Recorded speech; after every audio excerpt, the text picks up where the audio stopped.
नमस्ते दोस्तों, स्वागत है आपका बुक एंड अस पर। आज हम लेकर आए हैं एक ऐसी कहानी जो सिर्फ एक प्रेम कहानी नहीं है, बल्कि एक आत्मा को जख्मी कर देने वाला सफर है। बुक का नाम है गुनाहों का देवता, जिसे लिखा है धर्मवीर भारती जी ने। अगर आपने इस कहानी को महसूस नहीं किया तो शायद आपने सच्चा प्यार, त्याग और पीड़ा को कभी समझा ही नहीं। चलिए इस इमोशनल रोलर कोस्टर पे हम सब साथ चलते हैं। धर्मवीर भारती हिंदी साहित्य के एक मशहूर लेखक और क्रांतिकारी सोच रखने वाले कलमकार थे। उनका लिखने का अंदाज इतना गहरा था कि हर शब्द दिल में उतर जाता था। गुनाहों का देवता उनका सबसे प्रसिद्ध उपन्यास है, जिसमें प्यार, त्याग और मानसिक संघर्ष को इस तरह पेश किया गया है जैसे हर रीडर उसमें खुद को देख सके। यह कहानी 1949 में लिखी गई थी और तब से ये कई जनरेशंस के रीडर्स को इमोशनली इम्पैक्ट करती आई है। तो चलिए अब बात करते हैं कहानी के मुख्य पात्रों की।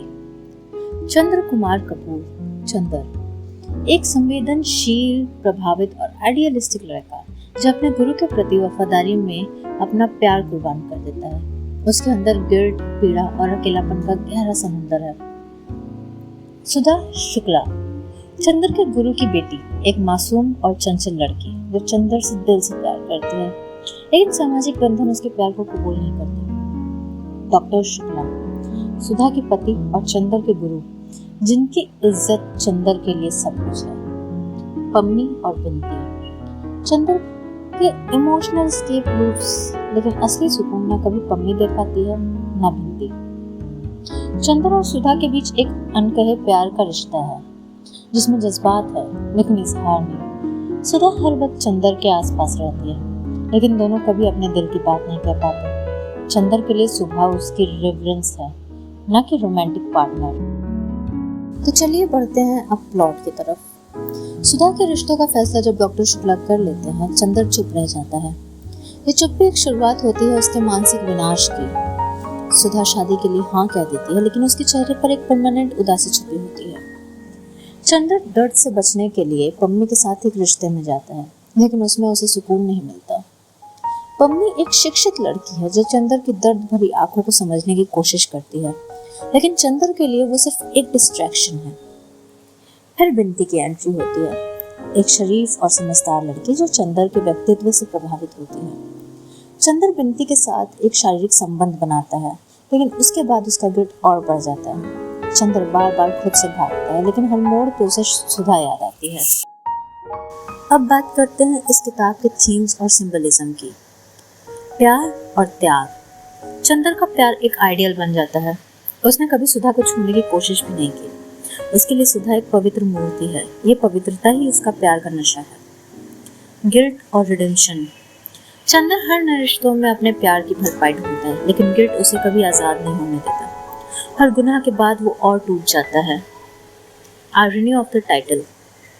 गुनाहों का देवता।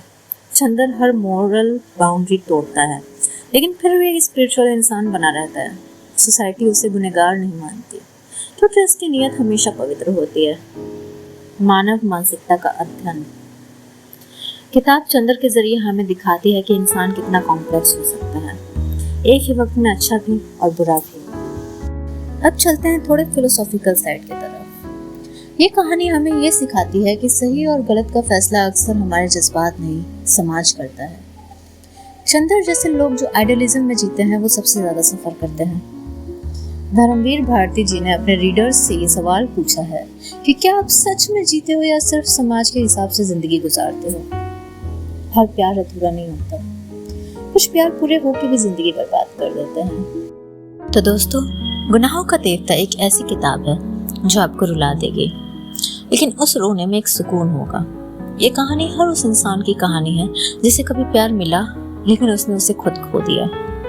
अगर आपने ये बुक अभी तक नहीं पढ़ी तो मैं आपसे कहना चाहूंगी, प्लीज एक बार पढ़िए और चंद पेजेस बाद ही आप इसमें खुद को देखने लगेंगे।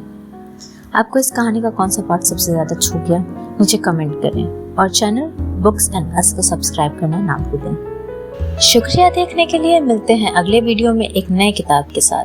तब तक के लिए अपना ख्याल रखिए और पढ़ते रहिए विद बुक्स एंड अस।